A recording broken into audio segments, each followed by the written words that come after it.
Here come the Chiefs. Pressure's on. Love from end zone. Love flips it to the end zone. Touchdown. They can't get him. You can kiss him goodbye. Jair Alexander. He's got it. Up on his feet. Racing to the end zone, and he's in.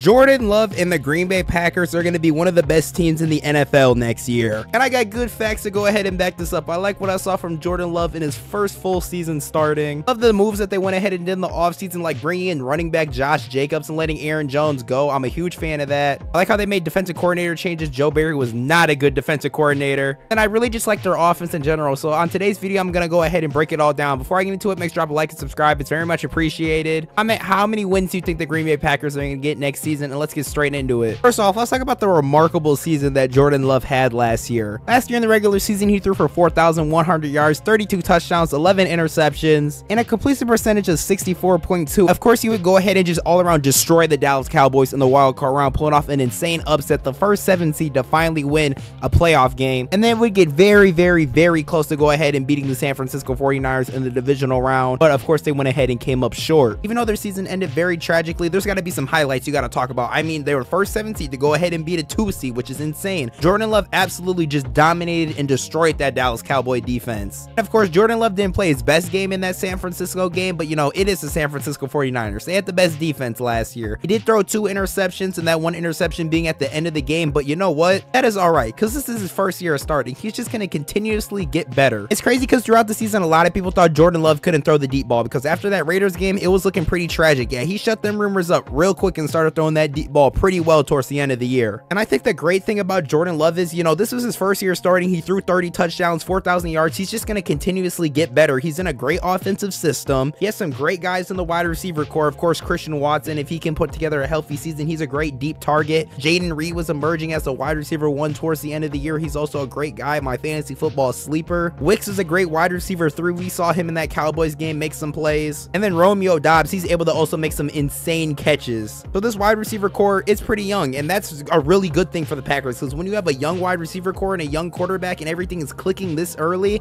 things are just going to continuously get better and better. So low-key, do not be surprised, because I honestly think Jordan Love might throw for 4,500 yards and like 40 touchdowns next year. I think he's going to have an absolutely absurd season, especially if everyone's healthy. And yeah, that is the passing game. The passing game for the Packers is all around amazing. Now last year they had Aaron Jones. That was their, you know, their guy. Everyone in Green Bay absolutely loved Aaron Jones. They had AJ Dillon as a wide receiver too, but you know what? They went ahead and got rid of Aaron Jones this offseason, which a lot of Packer fans were sad about, but hear me out. I'm going to tell you guys why that wasn't a bad thing. Yes, Aaron Jones was going to want a bigger contract. He was going to eat up a lot of the cap, so I guess those are the reasons why the Packers got rid of him, but you guys got a guy. You guys got a guy that you guys should be pretty excited to have. One of my favorite running backs, if not my favorite running back in the NFL. I'm pretty certain he's my favorite, but Joshua Jacobs. Not last year, but the year before that, because Josh Jacobs was healthy this year, and you know, last year was just an all-around dysfunctional year for the Raiders and a weird one. Played all 17 games. He had 300 carries for 1,653 yards and scored 12 touchdowns rushing, and he had 400 yards receiving as well. This man is an absolute dog. He can receive the ball, he can rush the ball pretty well, and think about it, he did this but a terrible Raiders offensive line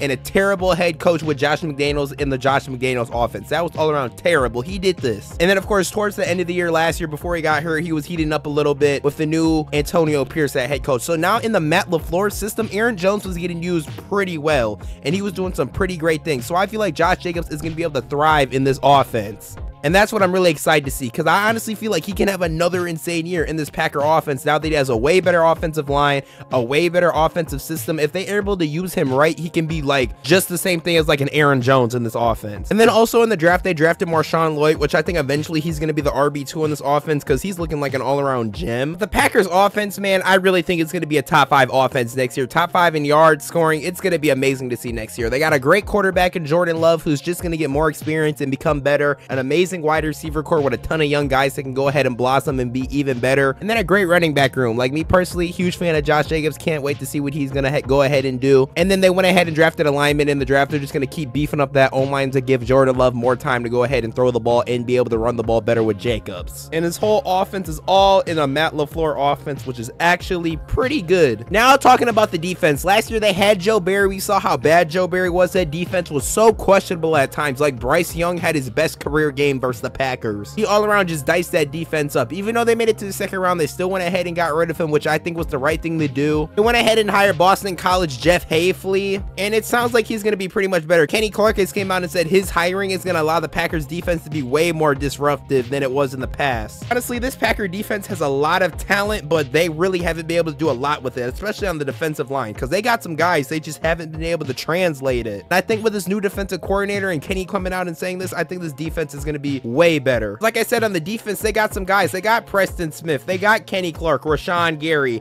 Quay Walker, they got Luke Van Ness, who they drafted last year. He'll probably have some more playing time this year. And then in the secondary, they got Jair Alexander. We don't know how Eric Stokes is going to turn out yet, because last year he had kind of an injured season and he wasn't on the field a lot. They got Javon Bullard, they got Xavier McKinley, who they went ahead and signed from the Giants. So this defense and getting a new defensive coordinator is probably one of the best things that they could go ahead and do this offseason. Like I said, it has a ton of talent. They just need to make sure they go ahead and execute everything properly, and this Packer team is going to be pretty well solid. I'm really excited to see what this Packer defense and offense does next year. I think the defense is going to be improved, and I think the offense is going to be even better than what it was last year. And when it comes to the Packers schedule next year, well, they start off with a doozy game in Brazil playing the Philadelphia Eagles. That's going to be a huge matchup right there. I feel like that's going to be important for playoff seeding later down the road, but that's going to be a super fun matchup. And then they play the Indianapolis Colts. I think they can win that game. Tennessee, I wouldn't be worried about that. The Minnesota Vikings, I feel like wouldn't be a problem either to go ahead and beat. The Rams, that should be a fun and interesting matchup. Arizona Cardinals, I feel like they can also go ahead and beat it, especially with being at Lambeau. The Houston Texans in week 7, this game should not be a noon game. This game is going to be an all-around movie, and I'm so excited to see what CJ Stroud and Jordan Love go ahead and do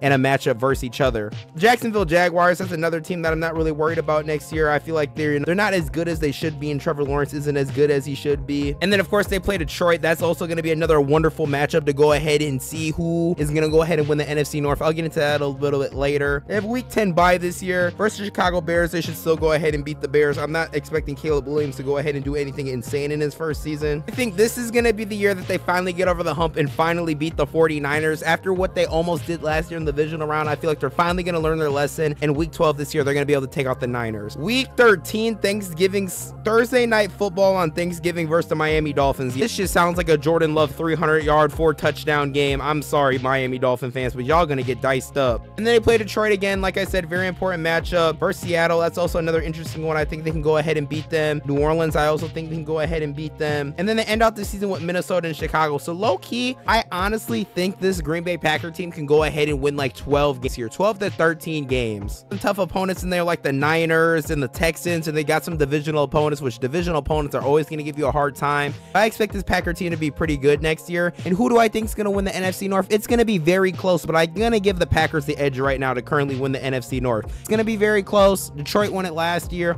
Detroit might go ahead and win it again next year, but me personally, I got the Packers winning. It's going to be very close though. But I do expect this Packer team to be very good. I mean, great offense. They got a great defense. I like the move that they made in the draft. I like the moves that they made in the offseason. I'm just very excited to see what this team does when everything is put together and what they produce on the football field next year. And that's going to be my breakdown of this Packer team. If you enjoyed, please drop a like and subscribe. It's very much appreciated. You know, in the comments, is there any teams that you want me to go ahead and break down? I'd love to do even more videos like this. And I'll see you guys in the next one.